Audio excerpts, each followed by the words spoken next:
एक सफल कहानी के लिए क्या चाहिए दोस्तों? एक अनूठी सी प्रेम कहानी, प्रेम का सहज विकास, वैवाहिक संबंधों में आस्था, कुछ विलेन, कुछ ऐसी मज़ेदार घटनाएं जो देर तक गुदगुदाए या लंबे समय तक याद रह जाए, है ना दोस्तों? चलिए आज मैं आपको एक ऐसी ही मज़ेदार कहानी के बारे में बताती हूँ। हाय फ्रेंड्स, मैं हूँ सेली। किताबों के सफ़र में आज हम शरत चंद्र से मिलते हैं। आज मैं आपको बताने जा रही हूँ उनके प्रसिद्ध उपन्यास परिणीता के बारे में। इसका नाम कहीं कहीं पे आपको लोलिता भी मिलता है। यह बहुत ही प्यारा उपन्यास है, बहुत छोटा सा उपन्यास है, लेकिन इसकी पंक्तियाँ आपको याद रहेंगी। पूरा उपन्यास पठनीय है, रोचक है।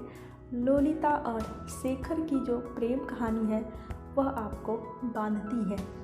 इसमें जो विलन की बात मैंने कही कि मज़ेदार कहानियों में एक विलन भी होता है, तो यहाँ पे विलन जो है वह है लालच, और उससे भी बड़ा विलन है दहेज प्रथा। जी हाँ दोस्तों, यह 1914 की रचना है और उस समय ही शरत ने दहेज की विभीषिका को दिखाया है। दहेज के कारण कई पिता किस तरीके से लाचार हो जाते हैं, कई लड़कियों का विवाह इधर उधर गलत जगह पे हो जाता है। इसके भी इंडिकेशन हमें इस किताब में मिल जाते हैं। कहानी है लोलिता और शरत की। शुरुआत होती है गुरुचरण बाबू के घर से। गुरुचरण बाबू बैंक में क्लर्क हैं, आमदनी थोड़ी है, ईमानदार व्यक्ति है। जब उनकी 5वीं कन्या के जन्म का समाचार मिलता है तो उन्हें लगता है कि मैं तो आह भी नहीं भर सकता हूँ, इतना थक गया हूँ, इतना लाचार हो गया हूँ। इसके पीछे का कारण यह है कि जब 1 साल पहले ही उनकी दूसरी कन्या की जब शादी होती है, उस समय उन्हें पैसे के लिए अपना घर भी गिरवी रखना पड़ता है। अपनी 5 कन्याओं के अलावा उनके ऊपर उनकी एक भगिनी का भी भार है, 13 वर्षीय लोलिता। लोलिता अनाथ है, इसलिए मामा के घर में ही रहती है। 13 वर्ष की कन्या हो चुकी है। उस समय के हिसाब से विवाह की आयु से भी ज़्यादा उसकी आयु हो चुकी है, और अभी अगर उसका विवाह 1-2 साल के अंदर नहीं किया गया तो बिरादरी वाले उन्हें निकाल देंगे, और लोलिता के विवाह के लिए तो उनके पास 13 पैसे भी नहीं हैं। शेखर और लोलिता के बीच बहुत गहरी दोस्ती है। दरअसल गुरुचरण बाबू के पड़ोस में रहते हैं नवीन चंद। नवीन चंद धनवान व्यक्ति हैं, काफ़ी धनाढ्य परिवार है उनका ही छोटा लड़का है शेखर। ऐसे तो दोनों परिवारों में बहुत गाढ़ी छनती है, लेकिन लोलिता जब से अपने माता पिता को खोकर मामा के घर आई थी, तभी से शेखर के साथ उसकी बहुत बनती थी। शेखर ने ही उसे पढ़ना लिखना सिखाया था, और दोनों में इतनी बढ़िया दोस्ती थी कि लोलिता शेखर के सारे काम खुद करती थी। उसके कमरे को सजाना हो, उसकी चीज़ों को ठीक से रखना हो, या और कुछ भी। और खुद लोलिता अपना कोई भी काम शेखर से पूछे बिना नहीं कर पाती थी। इसके अलावा शेखर का जो गुल्लक था, उसके बक्स में उसके पैसे रखे होते थे। लोलिता को यह पूरा अधिकार था कि वह जब चाहे, जितने चाहे पैसे उसमें से निकाल सकती थी। लोलिता अपने जो छोटे मोटे खर्च उसके होते थे बालपन के, उसके लिए वह आराम से शेखर के गुल्लक से ही पैसे लिया करती थी, और शेखर खुश होता था इस बात से कि लोलिता उससे पैसे ले रही है।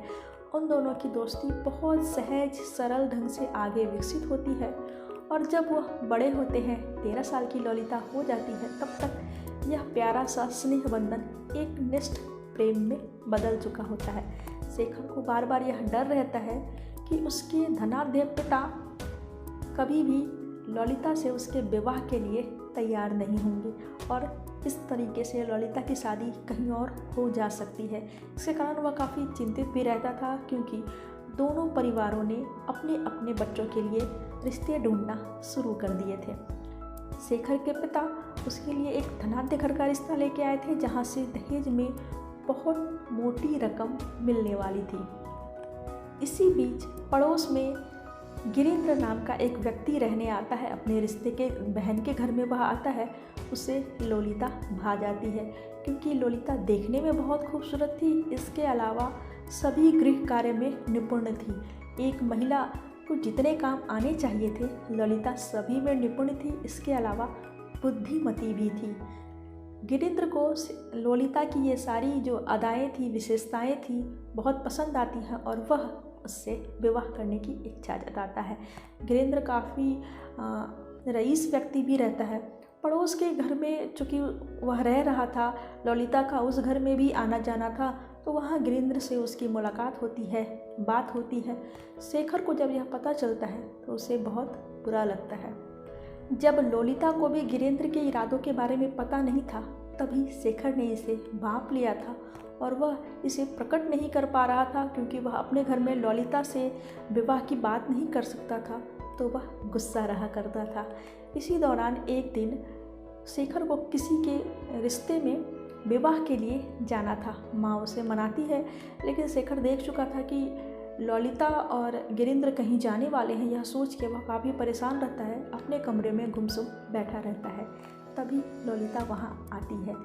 ललिता जब शेखर के घर पहुँचती है तो शेखर की माँ भुवनेश्वरी, वह भी ललिता को बहुत ज़्यादा पसंद करती थी। उनकी कोई कन्या नहीं थी और उन्हें लगता था कि ललिता उन्हीं की पुत्री है। पुत्रीवत मानती थी, तो उन्होंने उससे कहा कि बेटा देखो शेखर कितना रूठा सा है, जाओ उसे मना के तैयार कर दो, हम लोगों को न्योते में जाना है। ललिता ऊपर जाती है, शेखर को तैयार करती है, कपड़े देती है, पहनाती है और गलती से माला उसके गले में डाल देती है। शेखर को यह बात मालूम रहती है कि उस दिन बहुत ही शुभ मुहूर्त रहता है। उस दिन एक दूसरे के गले में मालाएं डाल देने से विवाह हो जाने का पुण्य मिल जाता है। उस माला की अदला बदली को पूर्ण रूप से विवाह माना जा सकता है। शेखर भी अपने गले की माला ललिता के गले में निकाल के डाल देता है। इसके बाद ललिता अपने घर चली जाती है, शेखर न्योते में चला जाता है, लेकिन इस बात की खबर दोनों किसी को नहीं देते हैं।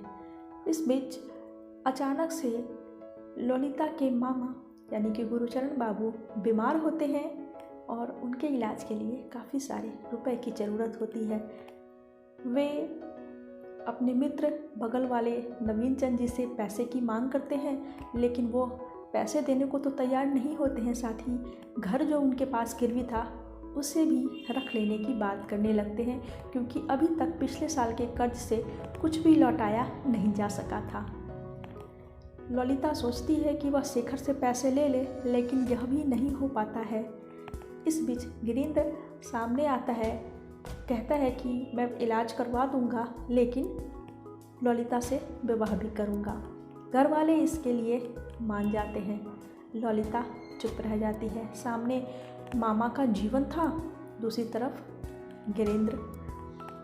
ललिता का विवाह गिरीन्द्र के साथ हुआ या नहीं, शेखर के साथ उसने जो मालाएं बदली थी उनका क्या हुआ, यह जानने के लिए आप पूरा उपन्यास पढ़िए, क्योंकि यह इतना रोचक उपन्यास है कि आप इसे बिल्कुल भी छोड़ना नहीं चाहेंगे और आपका भी मन कर रहा होगा कि मैं आपको पूरी कहानी नहीं बताऊं। तो दोस्तों, बाकी की कथा आप नावल पढ़ के जान जाएं। नावल पढ़ने के लिए आप मेरे टेलीग्राम चैनल पे भी आ सकते हैं, वहाँ आपको पूरा नावल जो है वो मिल जाएगा। नावल की भाषा बहुत सिंपल और सरल है।